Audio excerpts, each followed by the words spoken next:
Put සයිකලයක්වත් නැති එකෙක් කාගේ හරි කාර් එකක් ඉල්ලගෙන ඇවිල්ලා මම hina වෙන්න ඕන කාරණා තමයි දැන් ඩිපාර්ට් ඇදගෙන ඇවිල්ලා ඉතින් ඌ කෝටිපතියෙක්ගේ ෆැමිලි එක කියලා රවට්ටගෙන මේ මූ මොකද කරන්නේ ඒක ඉල්ලගෙන ඔක්කොම අයිති මොකද අරගෙන ඒක ලෝම ගන්න ඒකල ඌ කරන්නේ සල්ලාලකමක් ටික ඌ ඕක තමයි හැමදාම ජීවිතේ උගේ විනෝදාංශය ඒක කරනවා ඉතින් අසරණ වෙනවා කර ගියා ගන්න දෙයක් නැති වුණාම අනේ කොහොම හරි මේ මිනිහා ලබා ගන්න ඕනේ මට ඒක පලිගන්න හරි ඕනේ කියලා හිතලා මරලා දාන්න කියලා කියන අවස්ථාවක් තියෙනවා සමහරු මට ගෙනන් දෙන්න කියන වගේම කියන ඕක මට ඕනේ නැහැ මම මරලා දැම්මත් කවන්නේ ඕක තුන හතරක් වගේ වැඩ මට අවුණා තමන් පණමෙන් ආදරය කරන කෙනා තමන් දාලා ගියා නම් එයා තමන් ළඟට ගන්න ඕනේ කියන අදිෂ්ඨාණයෙන් තමන් මා සොයා ආවා නම් බල්ලෙක් වගේ ගෑණික දෙපතුල ළඟ ඇවිල්ලා හදා වැටිලා මට සමාව වෙන්න රත්තරනේ මට වැරදුනා මට ජීවිතේ නැතුණා ඔයා නැතුව මට බෑ මම මගේ ජීවිත ආදර මම ඔයත් එක්කම ජීවත් වෙනවා කියන தත්තෙට බල්ලෙක් වගේ ගෙනන් දෙනවා ලොකු අප්පච්චි කියලා කතා කරන්නේ එයාලම මට දුන්න ආදරණීය නාමයක් ඇටියට තමයි මම ඒක සලකන්නේ ලොකු අප්පච්චි කියන නාමය මට ලැබුණේ මගේ සීයා තමයි ඒ සාමාන්‍ය ලොකු අප්පච්චි කියන්නේ ඒ කියන්නේ මගේ සීයා පොඩි කොල්ලා ආච්චි අම්මා අශෝකමාල මම කලින් කියලා ඇති ඔබතුමාලට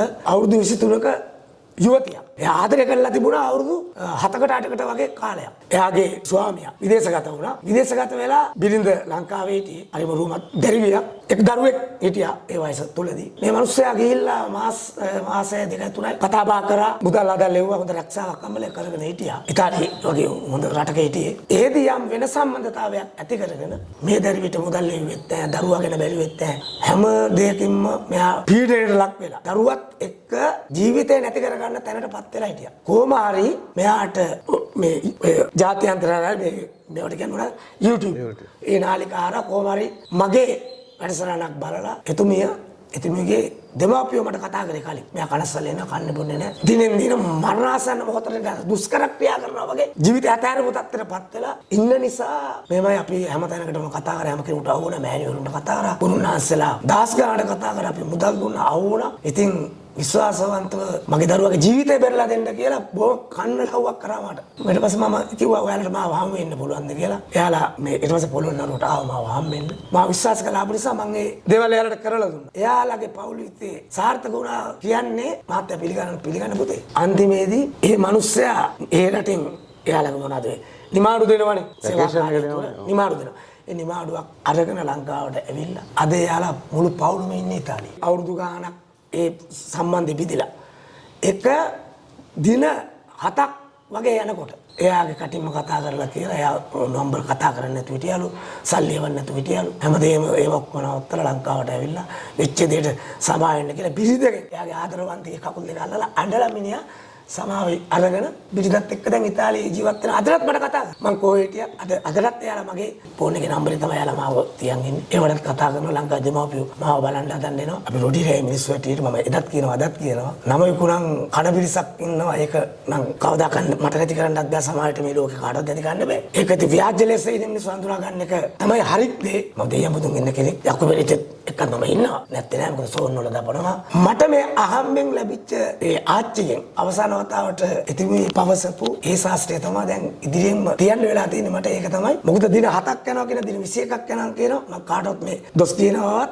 අභියෝග කරනවවත් නෙවෙයි එහෙම කියලා තිබුණු වාසි මට ලැබුණා දින වකවානුවක් නැතුව පැය 8ක් වගේ කෙටි කාලෙකදී හැරගිය කෙනා තමුගේ දෙපා මුලට ගෙන්නලා දෙන්න පුළුවන් පැය 8ක් වගේ කෙටි කාල හෝරාවකින් තමන්ගේ ස්වාමියා හෝ බිරිඳ දෙපතුල ළඟට ගෙන්නලා දෙන්න පුළුවන් වසී සාන්ති කර්මයක් ආච්චිම කියලා ගියා. කියන්නේ ඔබතුමා ගාවවත් මෙච්චර කාලෙක එකක් තිබුණේ නැහැ. ආච්චි තමයි දුන්නේ. ඒක යා සමහරට 100 කියලා තියන්නේ නැති. දුකට තිත තිබ්බට සැපට සැප ගන්න පුළුවන් ක්‍රමවේදය තමයි පැය 8ක වසී කර්මය. ලෝකේ මම නම් හිතන්නේ කාටක් කරන්න පුළුවන් නැති කියලා මොකද 100 ආච්චිට දුන්න දේ ආච්චි මට දුන්නට ඔබට දීලා නැතුව හොරුන්ට දීලා නැතුව ඇති සයිරින් ඇත්තටම රටේ ඉන්න කෙනෙකුට කොහොමද පිල්ලියවන්නේ පිල්ලියවන ක්‍රම තියෙන මේ ඉන්නේ මේ අප්පච්චි මේ ඉන්නේ ඒවා තමයි මේ තියෙන්නේ ෆෝන් එකෙන් තමයි ඔක්කොම සම්බන්ධකම් ඇති වෙන්නේ ඇති වෙච්ච ගමන් සුමානය දෙකයි දීක කරනවා අර තිරිසනා මොකද කරන්නේ උගේ ආයුධ ප්‍රයෝජන අරගෙන උමගාරින් මේක ගැහුවමන්ට තමයි ගොඩක් බලපාලා තියෙන්නේ ලංකාවෙන් ගිය පිටරටට ගිය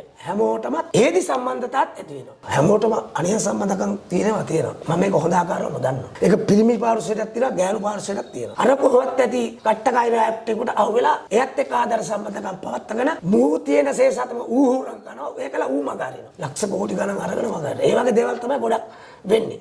ඊට පස්සේ කියනවා අනේ ඉතින් මහත්තයා මට කොහොම හරි මොකද මෙච්චර සල්ලි ගන්න තියෙනවා. මම මොකද රැවට්ටෝ උදේ වෙන ගෑණියෙක් තියන් ඉන්නවා. මට මේකව කොහොම හරි මගේ ළඟට ආපුවා දෙන්න. අන්න ඒවනම් අනිවාර්යෙන් කරලා දෙනවා. ඒක පැහැදිලිවම කියන්න ඕනේ. ඒක මම කරන්නේ මගේ මුතු මිත්තන් සහ මගේ 100ට ආච්චි අම්මට බුදුබවත් වෙන්න උන්ට දඩුවමක් ඇටියට තමයි ඕකම ගහේ බැඳා වගේ බල්ලෙක් වගේ අර ගෑණි ළඟ දෙපතුල ලෙව කකා ඉන්න තත්ත්වෙට. ආයි ගෑනු පුරුටක් දියා. කිසිම ගෑණික ස්පර්ශයක් එපා වෙන තත්ත්වයටපත් කරලා දෙන්න තමයි ආච්චි අම්මා කියලා දුන්නේ. දඩුවම් නියෝගේ පැයාටේ නාම රූප කාම රූප වසී බන්ධනේ හැමෝටම කරන්න බෑ. විශේෂයෙන්ම මතක් කරන්න ඕන කාරණයක් තමයි නිතර මට දුරකථනයට සම්බන්ධ වෙන්න බැරි නිසා මගේ ජීවිතේ කාර්යබහුල නිසා මම මගේ බෑනා තමයි මේකට සම්බන්ධ කරලා තියෙන්නේ. එයා දේවාල වැඩ කටයුතු කරනවා. එයාත් හොඳ දක්ෂ ගුප්ත විද්‍යා ශාස්ත්‍රවේදියෙක්, උපාධිධාරියෙක්, සම්මානලාභියෙක්. එතුමා තමයි දුරකථනය සම්බන්ධ කරන්නේ. මගේ කටහඬ ඔබට මතක තියෙන නිසා මේ කතා කරන්නේ මෛත්‍රී නෙමෙයි හොරෙක් කියලා සමහරට හිතන්න පුළුවන්. හින්දා මම මේක කියන්න ඕනේ. පුතාගෙන් අහන්න වෙද මහත්තයා ඉන්නවද කියලා, නැත්නම් පුතාගේ කියන්න ඕනේ. පණිවිඩයක් තියෙනවා කියන්න, කෙරෙන්න ඕන ටික එයාට කියන්න. ඊට පස්සේ එතුමා මට ඒ ටික කියනවා. ඊට පස්සේ මම ඔබතුමාලට සම්බන්ධ වෙනවා. ඒ ටික මතක තියාගන්න.